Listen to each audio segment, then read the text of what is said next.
Guys triple C की preparation करने वाले आप सभी लोगों का चैनल पर बहुत बहुत स्वागत है। मैं हूं आनंद और आप देख रहे हैं कंप्यूटर परीक्षा विद आनंद। आज की इस वीडियो में हम लोग 40 महत्वपूर्ण प्रश्नों को डिस्कस करेंगे जो कि ट्रिपल सी एग्ज़ाम सितंबर साइकिल और दिसंबर साइकिल के लिए बहुत ही इम्पोर्टेंट है। तो अगर अभी तक आपने इस चैनल को सब्सक्राइब नहीं किया तो आप चैनल को सब्सक्राइब कर लीजिए। वीडियो पसंद आए तो इसे लाइक करिए और अपने दोस्तों के साथ भी शेयर करिए। तो गाइस चलिए शुरुआत करते हैं आज के इस क्लास की। और क्लास की शुरुआत करने से पहले मैं कुछ उन लोगों के नाम लेना चाहूँगा जिनके कमेंट मेरे पास आए थे और मैंने उनके कमेंट का रिप्लाई भी दिया है और बहुत सारे लोगों की प्रॉब्लम को सॉल्व भी करने का मैंने पूरा प्रयास किया है। तो चलिए मैं उन लोगों के नाम यहाँ पे आपको बता देता हूँ। गायत्री पटेल जी, नीरू जी, सेजल जी, सृष्टि गुप्ता, रीमा, प्रियांशी, अनमोल, अमर स्टूडियो, प्रीति कुमारी, कल्याणी ठाकुर, आराधना गुप्ता, सुमिषा यादव, कुसुम कश्यप, चित्रा जी, गुड़िया अग्रवाल, राहुल यादव, दीप्ति, अमित कुमार। इसके अलावा कुछ और भी लोग हैं जिनके कमेंट आए थे। मैं सबका नाम एक वीडियो में नहीं ले सकता। तो चैनल पे आने के लिए और कमेंट करने के लिए आप सबका धन्यवाद। आगे भी इसी तरह आपकी क्वेरीज अगर कोई रहती है तो आप उसे कमेंट बॉक्स में ज़रूर पूछें। चलिए शुरुआत करते हैं आज के इस क्लास की। इसमें 40 इंपॉर्टेंट क्वेश्चन को आज हम लोग डिस्कस करेंगे जो कि सितंबर और दिसंबर साइकिल के लिए बहुत ही इंपॉर्टेंट है। तो चलिए शुरुआत करते हैं। पहला क्वेश्चन हम देखते हैं। कैट का पूरा नाम क्या है? Computer and development, computer aided design, computer aided description, none of this. तो इसका सही जवाब आप देख सकते हैं कैट का, ठीक है, कंप्यूटर एडेड डिजाइन। चलते हैं अगले क्वेश्चन की तरफ। मैक एड्रेस में कितने बिट्स होते हैं? मैक एड्रेस आपको बताना है कितने बिट्स होते हैं। 24 बिट्स, 32 बिट्स, 48 बिट्स, 56 बिट्स, इसमें बताना है। तो मैक एड्रेस आप जानते हैं, मैक एड्रेस 48 बिट का जो एक फिजिकल एड्रेस होता है। मैक का फुल फॉर्म मैं आपको यहाँ पे बता देता हूँ, मीडिया एक्सेस कंट्रोल या कंट्रोलर भी कहते हैं, ठीक है। तो यहाँ पे मैंने दो क्वेश्चन आपको बता दिए। एक तो मैक एड्रेस 48 बिट का होता है, दूसरा मैक का जो फुल फॉर्म है मीडिया एक्सेस कंट्रोल या कंट्रोलर भी कहते हैं। चलते हैं अगले क्वेश्चन की तरफ। ईमेल भेजने के लिए किस प्रोटोकॉल का उपयोग किया जाता है? ए पीओपी, बी एसएमटीपी, सी टीसीपी और डी आईमैप। तो प्रोटोकॉल का आपको नाम बताना है। तो ईमेल भेजने के लिए हम लोग option B SMTP, simple mail transfer protocol, ये इसका फुल फॉर्म है। यहाँ पे एडिशनली मैं आपको बता दे रहा हूँ, सिंपल मेल ट्रांसफ़र प्रोटोकॉल ये ईमेल भेजने के लिए यूज़ किया जाता है। चलते हैं अगले क्वेश्चन की तरफ। IEEE 802.11 मानक किसके लिए है? आपको बताना है कि ये स्टैंडर्ड किसके लिए बनाया गया है। मेश टोपोलॉजी के लिए, स्विच के लिए, राउटर के लिए, वाईफाई के लिए, ठीक है। तो इसका जो करेक्ट आंसर है ये 802 पॉइंट, ये वायरलेस के लिए बनाया गया है, ठीक है, वाईफाई के लिए बनाया गया है। और वाईफाई का जो फुल फॉर्म है वो है वायरलेस फिडेलिटी। वायरलेस फिडेलिटी ये इसका फुल फॉर्म है। तो यहाँ पे मैंने आपको दो क्वेश्चन करा दिए। चलते हैं अगले क्वेश्चन की तरफ। वीपीएन का पूरा नाम क्या है? Virtual private network, visual presentation network, video public network, none of this. तो आपको सही जवाब आपको पता ही है, ए वर्चुअल प्राइवेट नेटवर्क। ये एक प्रकार का प्राइवेट नेटवर्क होता है, ठीक है। इसके बारे में हम लोग बहुत ज़्यादा डिस्कस नहीं करेंगे, ये लेकिन इंपॉर्टेंट क्वेश्चन है, एग्जाम में आता है। भीम ऐप किस वर्ष शुरुआत हुआ था? तो भीम आपको पता ही है, भीम ऐप 2014 में इसकी शुरुआत हुई थी। भीम का फुल फॉर्म है भारत इंटरफेस फॉर मनी, ठीक है। तो ये इसका फुल फॉर्म भी हो गया। चलते हैं अगले क्वेश्चन की तरफ।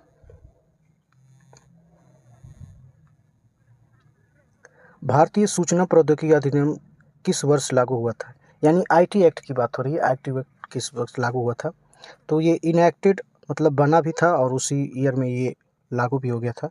ये था 2000, आईटी एक्ट 2000, ठीक है। तो एक्सप्लेन भी मैंने कर दिया कि ये 2000 में बना भी था, इनएक्टेड भी था और लागू भी हुआ था। चलते हैं अगले क्वेश्चन की तरफ। अवैध अनुप्रयोगों का विकास और प्रसार कहा जाता है। मतलब कोई ऐसा ऐप बनाते हैं जो इलीगल है और उसको आप सबके साथ शेयर भी करते हैं, डिस्ट्रीब्यूट भी करते हैं, तो उसको क्या कहेंगे? Piracy, privacy, crime, virus. 4 option है आपके पास। तो इसका जो करेक्ट ऑप्शन होगा वो होगा पायरेसी, ठीक है। इसको लोग पायरेसी कहते हैं। क्वेश्चन नंबर 9 दिया हुआ है, कौन सा प्रिंटर अधिक शोर उत्पन्न करता है? यानी किस प्रिंटर में आवाज़ ज़्यादा आती है? Digital printer, dot matrix printer, inkjet printer, none of this. तो इसका जो सही जवाब है वो है option B, dot matrix printer.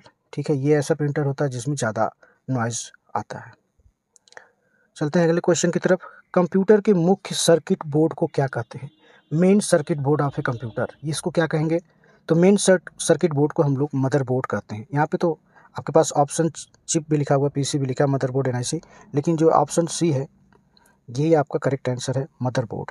ठीक है, और एनआईसी और पीसी ये दो वर्ड है, इनको भी एक्सप्लेन कर देता हूँ।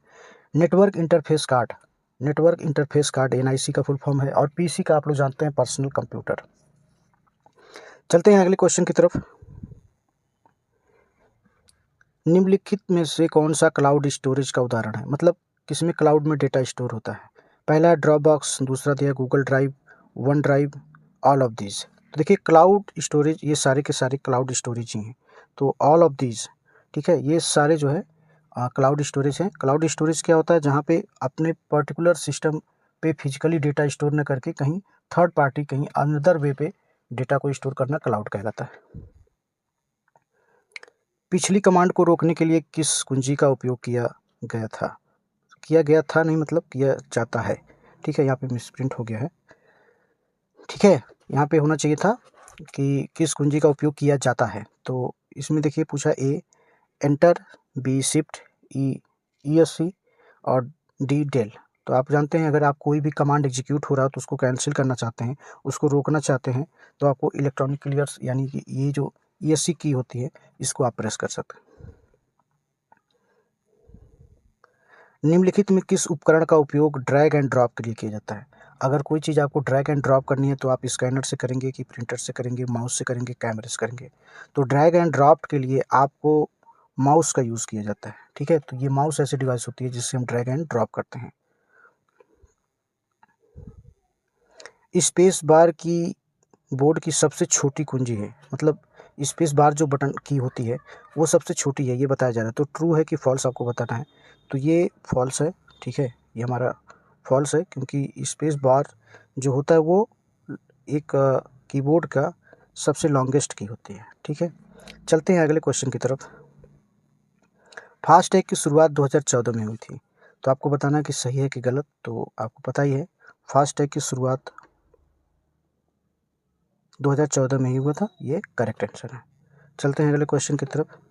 स्वयं की शुरुआत 2015 में हुई थी, तो इसका ऑप्शन बी यानी कि फॉल्स। स्वयं की शुरुआत 2017 में हुआ था, इसका करेक्ट आंसर है 2017। चलते हैं अगले क्वेश्चन की तरफ। अगले क्वेश्चन को मैं आपको दिखाता हूँ। QR कोड को त्वरित प्रतिक्रिया कोड के रूप में जाना जाता है। Option A true, option B false. तो QR क्विक रिस्पांस कोड ये सही है, ये ऑप्शन ए ट्रू सही है। QR का मतलब होता है क्विक रिस्पांस और कोड का मतलब कोड ही है, तो QR कोड का मतलब क्विक रिस्पांस कोड। चलते हैं अगले क्वेश्चन की तरफ, देखते हैं अगला क्वेश्चन क्या है। हम क्रेडिट कार्ड से कोई भुगतान नहीं कर सकते, फॉल्स है। सबको पता है क्रेडिट कार्ड का यूज़ पेमेंट के लिए होता है, तो हम पेमेंट कर सकते हैं। हम ATM कार्ड से नकदी निकाल सकते हैं, हाँ बिल्कुल। ठीक है, तो इसका जो करेक्ट ऑप्शन ए है, ट्रू। हम ATM कार्ड से कैश निकाल सकते हैं। एक एडिशनल क्वेश्चन यहाँ पे ATM दिया हुआ है। ATM मतलब ऑटोमेटेड टेलर मशीन, यहाँ से हम लोग कैश विड्रॉ करते हैं। चलते हैं अगले क्वेश्चन की तरफ। ऑप्टिकल माउस का एक प्रकार का माउस है, ऑप्टिकल माउस एक प्रकार का माउस है, तो option A to be false. Optical mouse भी is a type of mouse, तो आप क्या कर सकते हैं कि ऑप्टिकल माउस भी एक प्रकार का माउस ही है।